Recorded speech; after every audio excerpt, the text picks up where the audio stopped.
Nabi Musa alaihi salam sudah hidup nyaman. Tempat tinggalnya di mana? Istana Fir'aun yang megah, sampai hari ini menjadi salah satu dari 7 keajaiban dunia. Makam-makamnya piramid kuno, tegak gagah berdiri sebagai saksi bisu kehebatan Fir'aun. Di sana Musa berada, tapi ternyata batin Musa alaihissalam berontak melihat kezaliman. Akhirnya dia lihat 2 orang antara rakyat Fir'aun dengan seorang Bani Israel berkelahi. Lalu Nabi Musa melerai, tapi karena orang ini tidak mau dilerai, Musa meninju. Dan takdir berkata lain, niat untuk meninju, mati. Ini hebatnya Musa, niatnya tidak membunuh, mati. Sebaliknya orang kita bolak-balik mau niat mati, malah pingsan pun tidak. Musa marah Fir'aun. Akhirnya Musa terusir dari istana Fir'aun. Gagalkah Musa? Tidak. Kegagalan tidak pernah terjadi pada nabi-nabi Allah. Maka jangan pernah merasa gagal dalam hidup. Apa yang terjadi pada Musa alaihi salam? Allah ingin menjadikan Nabi Musa lebih tinggi derajatnya. Mundur sejenak, mundur selangkah. Hakikatnya Allah ingin mengangkat maju 3, 5, 7 langkah. Begitulah Allah mengangkat derajat orang beriman. Apa sebenarnya yang ingin diajarkan Allah kepada Nabi Musa alaihi salam? Bukan kalah, bukan gagal. Nabi Musa dididik oleh Allah subhanahu wa ta'ala. Lalu dia pergi berpetualang, berkenalan dengan Shu'aib. Samani hijaj, menjadi pengembala kambing 8 musim, 8 tahun lamanya. Berlatih kesabaran sampai akhirnya dia sudah layak menjadi pemimpin. Idhab ila Fir'aun, pergi engkau kepada Fir'aun. Innahu tagha, Fir'aun sudah melampau batas. Wa qula lahu qawlan layyina, katakan kata-kata yang lembut kepada Fir'aun. La'allahu yatadzakkara aw yakhsha, mudah-mudahan dia ingat dan dia takut kepada Allah. Tidak ada kegagalan dalam hidup. Nabi Ibrahim alaihissalam marah Raja Namrus. Apa kata Namrus? Kumpulkan kayu-kayu bakar, bakar, harriquhu, bakar dia. Gagalkah Nabi Ibrahim? Tidak. Ibrahim tidak pernah gagal dalam hidup. Sebenarnya Allah ingin mengajarkannya supaya berpegang kepada tali Allah. Di sanalah tawakalnya putus. Tak ada satupun tempat bergantung. Api menyala, tabiat api panas akan membakar, gosong, melepuh, hancur, menjadi abu, dihembus angin, hilang. Tapi Allah tidak ingin membuat Ibrahim hilang. Justru tabiat api berubah menjadi dingin.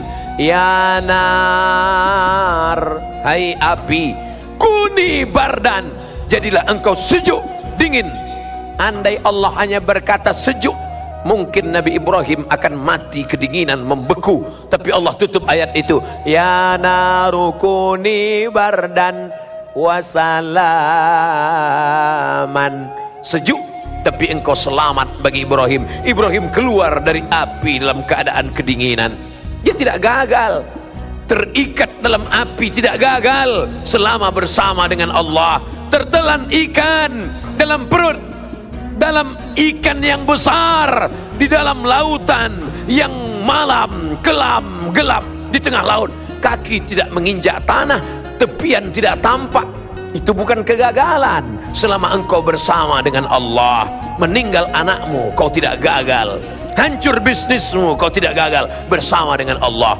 Justru kau gagal ketika ada kekuasaan di tanganmu, tapi tidak kau pakai menolong agama Allah. Hartamu banyak, tapi tak kau pakai untuk menyekolahkan anak yatim, membuka dayah pondok pesantren, mewakafkan tanah.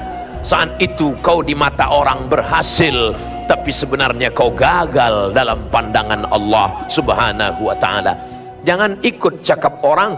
Wa in tuti aktsara man fil ard, kalau kau ikut penilaian orang, kalau kau ikut lembaga survei, kalau kau ikut pencitraan orang, yudilluka an sabilillah. Mereka hanya akan menyesatkanmu dari jalan Allah. Bapak berhasil, bapak hebat, bapak tinggi, bapak berkuasa, tapi sebenarnya kau gagal dalam pandangan Allah karena tak kau pakai untuk menolong agama Allah. Sebaliknya, engkau yang sakit, engkau yang terduduk, engkau yang terpuruk karena meninggalkan riba, karena meninggalkan narkoba.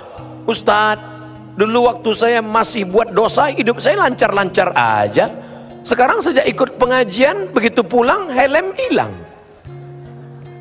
Allah bukan membuat engkau gagal, Allah ingin menghapuskan dosa-dosamu. Hai saudaraku yang menjadi korban tsunami, yang menjadi korban gempa bumi, kau tidak gagal, kau bersama Allah. Justru di saat munajatmu di tengah malam, kau berkata, ya Rabb, menetes air matamu. Ya Allah, aku sudah berkeluh kesah kepada makhluk, tak satu pun dapat menolong. Ilaika asku dha'fa quwwati, kepada engkau aku mengadukan kelemahanku, wa qillata hilati, ketidakberdayaanku, wa hawani bainan nas, aku disepelekan orang, aku dianggap hanya lalat-lalat saja yang tak bermakna.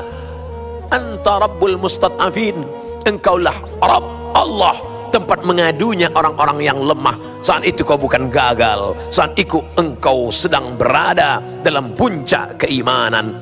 Merenung sejenak, itu yang dipesankan oleh Sayyidina Abu Darda radhiyallahu an.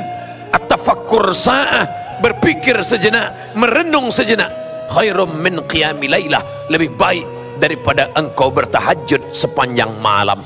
Maka saudaraku yang sedang terpukul, yang sedang tertimpa musibah, yang sedang gagal, orang berkata kau gagal, tapi sebenarnya tidak.